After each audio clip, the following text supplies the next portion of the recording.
Բռնության մշակույթը շատ ուժեղ է Հայաստանում։ Մինչև հիմա խրախուսվում է տղաների ուժեղ կոպիտ բռնի լինելը։ Քաղաքական ամբիոններից մինչև սերիալներ բռնության քարոզ կա, եւ դա հասնում է նաեւ անչափահասներին, ասում է Սեռական բռնության ճգնաժամային կենտրոնի ծրագրերի ղեկավար Տաթևիկ Աղաբեկյանը։ Նրա ղեկավարած կազմակերպությունը միջազգային եւ տեղական գործընկերների հետ Արմավիրի, Կոտայքի, Շիրակի եւ Արագածոտնի մարզերում երրորդյա դասընթացներ է անցկացրել, ընդգրկելով 375 դպրոցականի։ Փորձել են պարզել, թե ինչ գիտելիքներ ունեն երեխաները բռնության, բուլինգի եւ սեռական բռնության, սեռով պայմանավորված բռնության տեսակների եւ դրանց կանխարգելման մասին։ Բռնության մասով բավականին իրազեկված են եղել, բայց ունեցել ենք նաև տղա մասնակիցներ, ովքեր շատ ազդված են եղել, ավելի ոնց որ պոտենցիալ բռնարար կերպարում իրանց գալու պատճառով։ Խոսվել է դե իհարկե, որ բռնություն հիմնականում տղամարդկանց կողմից է լինում եւ այլն, օրինակ մի քանի տենց դեպք ենք ունեցել, որ մասնակիցները հետո շատ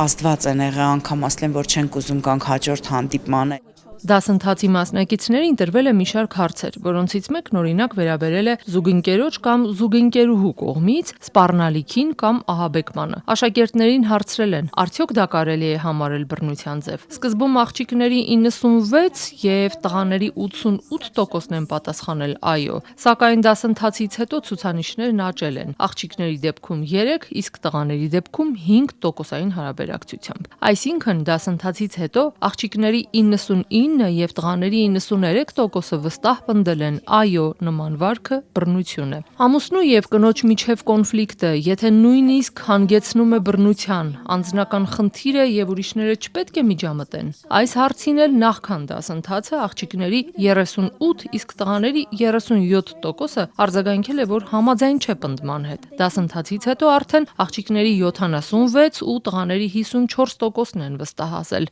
դեմ են այդ ընկալմանը։ Կոտայքի մարզի կանանց հզորացման ռեսուրս կենտրոն հասարակական կազմակերպության ծրագրերի ղեկավար Նարինե Հայրապետյանն ասում է, մի քանի մասնակիցներ ընդդիմացել են, երբ դասընթացը վարողները խոսել են կոնկրետ բռնության դեպքերի մասին։ Սա մասնագետների համար հստակ ազդակ է եղել։ Երբ որ ընտանիքում կա բռնության ցիկլ, միջավայր, պաշտպանական ռեակցիա է սա։ Ընտանիքի կողմից, կանանց կողմից չբարձրաձայնել, երբեմն բռնության մասին որևէ բառ լսել եւ աչքերը փակել, հեռանալը, սա պաշտպանական ռեակցիա եւ այո, շատ հաճախ երբ որ նման արձագանք ենք լսում, որ երեխաներին ընտանիքում արգելում են մասնակցել նման քննարկման, մենք հասկանում ենք, որ այստեղ ավելի մեծ միջամտության եւ ավելի մեծ աշխատանքի կարիք ունենք։ Անցած տարեվերջից անչափահասների մասնակցության բռնության դեպքերը հաճախ են հայտնվում մամուլի էջերում։ Նախորդ ամիս Լոռու մարզում 13-ամյա տղաները դպրոցում դաժանորեն ծեծել էին իրենց համադասարանցուն։ Նա ծանր վիճակում տեղափոխվել էր Երևան։ Ավելի վաղ Մայրաքաղաքի կենտրոնում օրը ցերեկով անչափահասների մասնակցությամբ վիճաբանության ժամանակ կրակոցներ էին հնչել։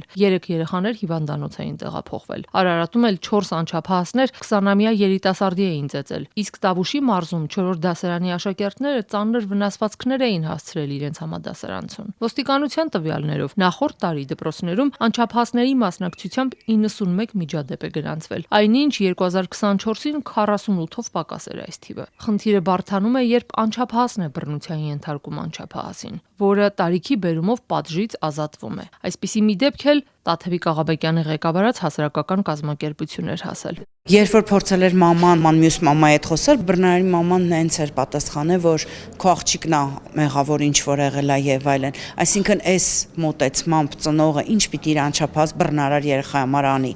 Իսկ այս լուրջ խնդիր է, որովհետեւ իրոք 12-13 տարեկան երեխան, ով որ գործում է սեռական բռնությունը, ինքը շանս ունի դա չանելու։ Եթե ինչ որ մեկը իրան բացատրի։ Քննչական կոմիտեի տվյալներով նախորդ տարի անչափահասների նկատմամբ կատարված հանցագործություններով 1529 վարույթ էր հարուցվել։ 2024-ի համեմատ այս թիվը 11%-ով աճել է։ Դատարան հասած գործերում առանձնանում են սեռական եւ ֆիզիկական բռնության դեպքերը։ Իսկ անչափահասների կողմից կատարված հանցագործությունների թիվը կազմել է 464, 2024-ի 444-ի փոխարեն։ Աճը 20 դեպք կամ շուրջ 4.5%։ Ընդհանուր առմամբ պաշտոնական տվյալներն են ընդգծում, որ անչափահասները շարունակում են մնալ ռիսկային խմբում։ Տաթևիկ Աղաբեկյանն ասում է, դասընթացների ժամանակ դեռահասները մասնագետներին ասել են, կարիք ունեն, որ դպրոցում մեծերն իրենց ավելի շատ լսեն, որևէ ազատ դասարանում։ Որ երեխայի կարծիքը լսեն, հա, պատկերացումը խնդիր լուծելու մասին, այս սրա բացն էին ավելի շատ շեշտել, որ ոչ մեկ մեզ չի հարցնում, մենք ինչ խնդիրներ ենք տեսնում։ Աղաբեկյանը կարծում է, ժամանակն է, որ 14 տարեկանից բարձր երեխաները տարրական գիտելիքներ ունենան իրենց սեռական զարգացվածության թեմայով, որ կարողանան նաև բռնությունը տարբերել ու պաշտպանվել։ Կրթության նախարարության հանրակրթության վարչության գլխավոր մասնագետ Անահիտ Մուրադյանի խոսքով իրենք դա անում են։ Օրինակ, նախարարությունն առողջ ապրելակերպ առարկան պարտադիր էր դարձրել 5-րդ դասարանցիների համար։ 26-27 ուսումնական տարվանից արդեն այն կներառվի անվտանգ կենսագործունեություն առարկայի կազմում։ 5-րդ դասարանից բարձր աշակերտները տարեկան 34 ժամ սեռական դաստիարակության ու վերարտադրողական առողջության վերաբերյալ դասաժամեր կունենան։ Մենք կարծես թե իրազեկումը ու կանխարգելումը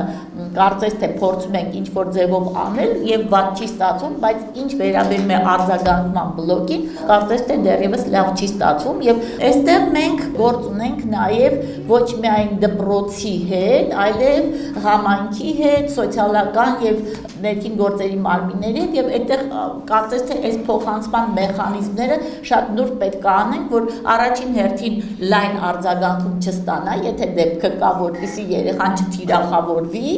երկրորդը, որ ուղղորդումը ճիշտ կատարվի։ Ծրագրի ամփոփմանը ներկա էին նաև կրթության նախարարության ու քննչական կոմիտեի ներկայացուցիչները, բայց հրավիրված էին նաև դատախազության, ոստիկանության ու սոցապ նախարարության ներկայացուցիչները։ Տաթևիկ Աղաբեկյանը տարակուսած էր, ասում է, ինչպես պայքարեն բռնության դեմ, եթե հենց այս թեմայով այդ գերատեսչություններից ոչ ոք այդպես էլ չէր մասնակցել միջոցառմանը։